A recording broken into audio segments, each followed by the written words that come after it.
غوث پاک رضی اللہ تعالیٰ عنہ کے مقام کے متعلق محبوب الہی کا نام سنا ہوگا. دلی کے شہنشاہ، دو اولیاء کو محبوب کا نام دیا گیا ہے. محبوب، ایک غوث پاک کو محبوب سبحانی اور حضرت نظام الدین اولیاء کو محبوب الہی. محبوب اسے کہتے ہیں جس سے اللہ محبت کرتا ہو. سارے اللہ سے محبت کرتے ہیں اور کچھ وہ ہیں جن سے اللہ محبت کرتا ہے، وہ محبوب ہیں. محبوب الہی کا درجہ بڑا ہے. ان کے بڑے گہرے مرید ایسے فنا فی شیخ امیر خسرو. امیر خسرو کا جب بھی نام آتا ہے تو ایک پیر اور مرید کے درمیان کا گہرا تعلق بتایا جا سکتا ہے. لوگوں کو پڑھنا چاہیے، کس کو مرشد سمجھا جائے طریقت کے راستے میں اور کون پیر ہوتا ہے. امیر خسرو کو پڑھیں تو سمجھ میں آ جائے گی بات. امیر خسرو ایک بار پانی پت گئے ہوئے تھے. پانی پت میں اس وقت بو علی شاہ قلندر رحمت اللہ تعالی علیہ موجود تھے. یہ محبوب الہی کے ہم زمانہ ہیں، اسی زمانے کے. ان کی کرامات کا حال بھی بہت بڑا تھا. امیر خسرو ان کی محفل میں بیٹھے. جمعرات کو ایک بار ان کے ہاں محفل ہوتی تھی بو علی شاہ قلندر کے ہاں. اور محفل میں ہوتا کیا تھا، جب ذکر کی محفل ہوتی اس کے بعد جتنے حاضرین ہوتے بو علی شاہ قلندر سب سے کہتے اپنی اپنی آنکھیں بند کر لو. لوگ اپنی اپنی آنکھیں بند کرتے، وہ سیدھے رسول اللہ کا دیدار کراتے تھے.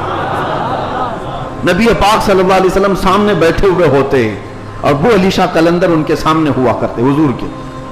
یہ ہر جمعرات کو بو علی شاہ قلندر کی محفل میں ہوتا تھا. امیر خسرو مرید تھے محبوب الہی کے اور گئے تھے بو علی شاہ قلندر کی محفل میں. اور جب دیدار کرائے تو امیر خسرو بھی خوش ہوئے کہ رسول پاک صلی اللہ علیہ وسلم کا دیدار ہوا مجلس میں. لیکن بات اتنی ہوئی، آنکھیں کھولنے کے بعد بو علی شاہ قلندر امیر خسرو کو یوں کہتے ہیں، خسرو میں تو رسول اللہ کی مجلس میں تجھے لے گیا، تیرا پیر تو وہاں کہیں نظر نہیں آیا، تیرا پیر وہاں پر نظر تو نہیں آیا. امیر خسرو کو یہ بات لگ گئی. میں میرا مرشد میرے پیر کا مقام بلند سمجھتا ہوں، لیکن حقیقی بات ہے کہ حضور کے دربار میں جب میں تصور میں حاضری دیا، محبوب یہ بو علی شاہ قلندر بھی تھے اور بھی اولیاء تھے، لیکن میرے پیر تو نظر نہیں آئے.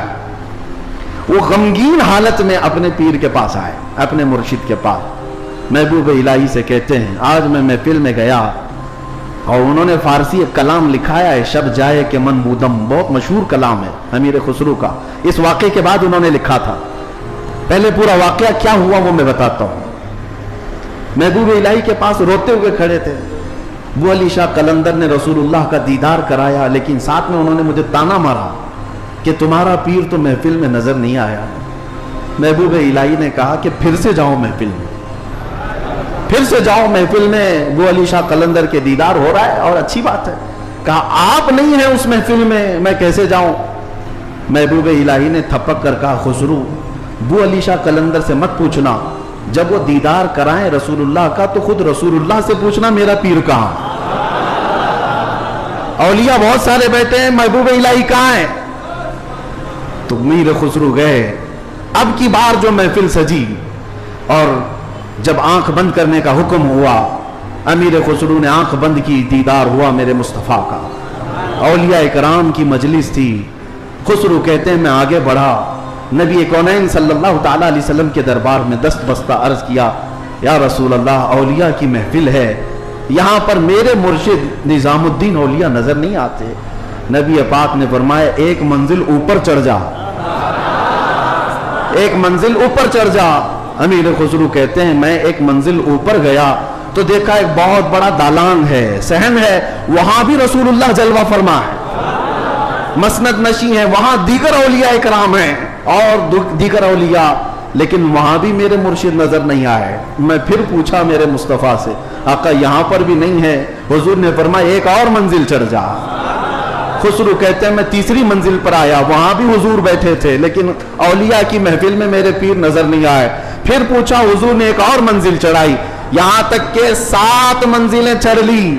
امیر خسرو کہتے ہیں اب اوپر جیسے جیسے جاتا تھا مجمع کم ہوتا جاتا تھا، تھوڑے تھوڑے سے رہ جاتے تھے.